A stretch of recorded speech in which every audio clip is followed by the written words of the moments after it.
Ni hao, dzień dobry, hola, bonjour. Good morning, good morning, good morning. It's Ken at 10. How are you today? Hope you're well. If you've never been here before, thank you for joining us. This is Ken at 10. Every day we broadcast live. We are estate agents based in Southwest London, Southwest 16 to be precise. James Alexander Estate Agents. We talk about the market and all things property and things in general, really. So, by the way, pinch punch. First day of the month, White Rabbits. It's October already. Can you believe it? Seems extraordinary to me that we're already in October.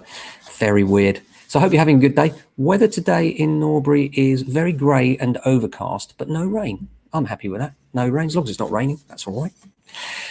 Property news today. Few things. Data from the Nationwide is revealing that UK house prices are up again, 5% in September compared with a year ago. And now the capital prices are hitting a record level of 480,000.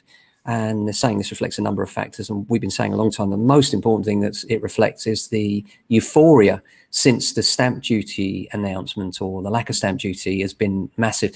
And it just goes to show the impact that government legislation can have on housing. If you think about it, we're in the middle of a pandemic. People are struggling out there, and yet the right incentives in place, and you can really kick the housing market off. And honestly, it really has. It's had a massive impact for positive, really. But as I've said for some time, just a little bit anxious as to what might happen after the March deadline. In the meantime, what we're experiencing is lots of new instructions coming on and less buyers coming through, actually. We're having to work a little bit harder to get those viewings. Certainly a slight hardening in the market, I detect, but hopefully that will start to come through again. I don't suspect it will shut down, but certainly it's harder for first-time buyers now than it's ever been, as I've mentioned for some time now, and difficult to get on the ladder with those 10% mortgages particularly. Another good one, an MP called Marco Longhi. Marco, respect to you. I think this is a good one. What he's trying to do is set up new legislation in the House of Parliament that buyers are to be protected from rogue developers adding uncapped costs to grounds and maintenance services. And this is, we had the leasehold scandal, and there's various scandals going on. And it's particularly the case that young first-time buyers that have no choice but to buy properties under Help to Buy schemes, or where the developers and only the large developers can offer the deposit paid type schemes, and therefore they're trapped by the large developers on the one hand, and then the large developers try and milk it by doing things like doubling ground rents in 10 years. We know about that, don't we? No, thanks, Tarek. Glad you're enjoying it. Nice of you to shout out. And if you are watching live, say hi. Say hi. Let us know you're there. But always good to know that I'm not just talking to a blank screen, feels a little bit better.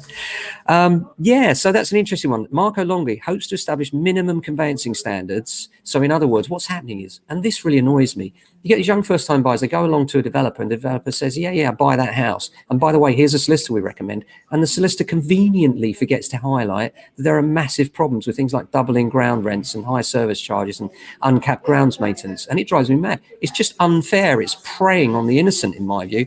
And it's good to see that Marco Longhi, the MP, is trying to get that through as a private member's bill. Good on you. Robert Jenrick also has done something positive, I see. A ban on developers converting former office blocks into tiny flats. It is ridiculous. The size of some of these new blocks is absolutely disgraceful. And many of those don't meet the minimum space requirements, but apparently you were allowed to do it. Not quite sure how that works out. But apart from that, tomorrow we have the amazing Georgia Ladbury coming in. Dr. Georgia Ladbury. She's an epidemiologist. She came on before.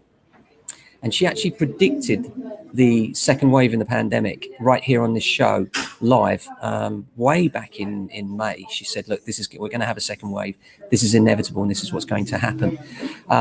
So she's really has got good foresight, and I'd be really interested to see what she's got to say tomorrow, because it will be insightful. And she has a way of putting things into simple terms for people like me so that we can understand what's going on with the pandemic and the reasons for the government rule. She did a particularly interesting piece on Medium this month, which I thought really did concisely explain government thinking on why we should do what we're doing in terms of the lockdown. And looking forward to interviewing her. That's tomorrow live on Isolation Inspiration, right here on the channel you're watching, with Georgia Ladbury and myself. So looking forward to that. Another thing, yesterday I mentioned that we had a negative review from someone that wasn't happy that I refused, not refused, but said that we wouldn't be a good fit for them in terms of selling their property. This may seem strange, turning down business, but we're not like other estate agents. We don't just want to take on everything. We want to take on people that we think are realistically priced and really want to sell, and we want to help those people move. If we take people on that we feel are unrealistic on price, then all we're doing is adding something for the staff to do that's not concentrating on our core. And our core is to help people move home. You know, we want to make sure that if we've got someone on the market, we're not playing with it. We want to move it. We want to sell it. And therefore, we'd much rather have less instructions, happy vendors, and working hard on the instructions we've got than have what many agents right now have, like so many instructions and actually not caring about what happens to their vendors. So that's the logic behind that decision. But yeah, in October already, weird, isn't it? It's going to be a strange Christmas, I think, don't you? Lockdown and all the rest of it, very strange. But hope you have a good day today. Thanks for watching. We'll be back tomorrow at 10 for another Ken at 10, and don't forget to tune in, set your watches and alarms for 11:30 as well for Georgia Ladbury. So thanks for watching. Hope you and your families stay safe and stay well. I'll be with you same time, same place tomorrow. Take care of yourselves and your families.